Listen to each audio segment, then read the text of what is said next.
It's my first time. আমি কখনো award শোতে অ্যাটেন্ড করি নাই।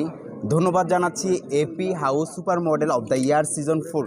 ওনারা এত সুন্দর করে একটা আয়োজন করেছে এবং আমার মতো একজন কন্টেন্ট ক্রিয়েটরকে তারা সম্মানীয় দিচ্ছে বা হচ্ছে ইনভাইট করছে, that's enough. I am also happy.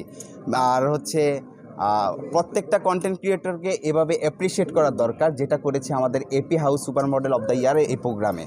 আমি খুব খুশি হয়েছি এরকম একটা প্রোগ্রামে অ্যাটেন্ড করে। আসলে এখানে শুধু ট্রান্সজেন্ডাররাই কিন্তু আসে না, সকল শ্রেণীর মানুষরা আসছে। ইভেন কি হচ্ছে অনেক কন্টেন্ট ক্রিয়েটর প্লাস হচ্ছে মডেল, ফ্যাশন ডিজাইনার, তারাও কিন্তু অ্যাটেন্ড করেছে। তো আমি মনে করছি যে এটা এমন একটা প্রোগ্রাম হচ্ছে যেখানে সকল শ্রেণীর মানুষরা অ্যাটেন্ড করতে পারবে, কাউকে ছোট করা হচ্ছে না। এই জন্য অসংখ্য অসংখ্য ধন্যবাদ জানাচ্ছি এপি হাউসকে। এবং পাশাপাশি একটু জানতে চাই যে এই যে ট্রান্সজেন্ডাররাও এখন পিছিয়ে নেই, এই ব্যাপারটা একটা ইন্টারভিউতে আমাকে বলছিল যে তারাও আসলে এখন ওই রাস্তায় দাঁড়িয়ে টাকা তুলছে না, তারা একটা কর্মে যুক্ত থাকছে। মানে এই ব্যাপারটা একটু আপনার কাছে জানতে চাই। কারণ অন্যান্য দেশের ভিতরে দেখেন যে কলেজে প্রফেসর ট্রান্সজেন্ডার, তারপর হচ্ছে বিভিন্ন ধরনের হচ্ছে প্ল্যাটফর্মগুলো তারা কিন্তু অলরেডি কিন্তু নিয়ে নিতেছে। তো আমি এটাতে খুব খুশি হয়েছি, অ্যাপ্রিসিয়েট জানাই তাদেরকে। আর আমাদের দেশের সরকার যে আছে আর যে দায়িত্ব পালন করছে, তারা কিন্তু হচ্ছে যারা ট্রান্সজেন্ডার তাদেরকে সর্বোচ্চ সুযোগ সুবিধা দেয়।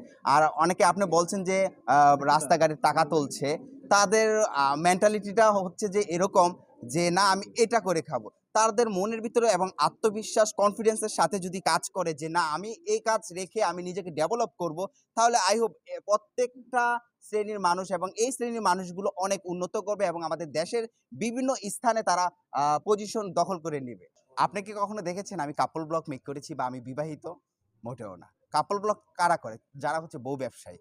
এবং দেখেন এই যে এই ইনভাইটেশনে যদি কোনো ক্রিয়েটর আসে, সে যদি লাইক কাপল ব্লগ হয়, তার সাথে অবশ্যই আমি একটা কথা বলব। বিকজ হচ্ছে আমরা একই প্ল্যাটফর্মে কাজ করি। তাই না? এখন আপনারা বলতেছেন যে আ সমাজ আ সমাজ মানে আমাদের থেকে কি শিখবে সমাজ? তাই না? সমাজের মানুষগুলো। মোটেও আমি কাপল ব্লগ করি না। কিন্তু আমি এই প্রতিশ্রুতি দিলাম, যখন যদি আমার বউ আর যারা কাপল ব্লগ করে, আমি মনে করি যে এটা তাদের নিজের বউ না, জনগণের বউ। যারা নেগেটিভ মন্তব্য করে, কিছু ব্লগার আছে যারা হচ্ছে স্বামী-স্ত্রী একসাথে ব্লগ করে। বাট হচ্ছে তারা কিন্তু ওরকম অশ্লীলভাবে প্রেজেন্ট করে না। খুব সুন্দরভাবে প্রেজেন্ট করে। বাট বর্তমানে হচ্ছে কাপল ব্লগার যেগুলো আছে, যারা হচ্ছে বউ ব্যবসায়ী নামে প্রাধান্য পাচ্ছে। কারণ একটাই, তাদের বিছানা সহকারে দেখায় দেয়। যারা মানে অশ্লীল প্রচার করতেছে ওদের বিরুদ্ধে আপনারা কোনো মানে পদক্ষেপ নিবেন কিনা? একটু সামনে। আ আমি তো পদক্ষেপ নিব না, কারণ এটা তাদের একান্ত ব্যক্তিগত ম্যাটার, ব্যক্তিগত সেটা তো পার্সোনালিটি আপনাদের আছে। উপরে পড়ে। আর আমাদের উপরে পড়ে, এটা আপনি ঠিকই বলেছেন। কারণ হচ্ছে দেখবেন একই প্ল্যাটফর্মের ভিতরে যখন সিম্পলি বলি একটা দুধের ভিতরে ১০ কেজি দুধের ভিতরে যদি ১ ফোঁটা চেনা, গরুর চেনা অথবা হচ্ছে ১ ফোঁটা আপনি লেবু ফালিয়ে দেন, তাহলে কিন্তু সেই দুধটা নষ্ট হয়ে যায়। এইজন্য কিন্তু আপনারা আমাদেরকে পদবি দিচ্ছেন যে একজনের কারণে সবাই এরকম। থ্যাংক ইউ ভাই, দাঁড়াও দাঁড়াও একটু একটু একটু একটু যে আপনারা যারা ব্লগ করেন তারা কিন্তু বিয়ে করলে কেন লুকিয়ে রাখেন, বা আমরা আপনাদের কেন ব্লগ দেখতে পাই না? তুমি কি তার বউ দেখবা?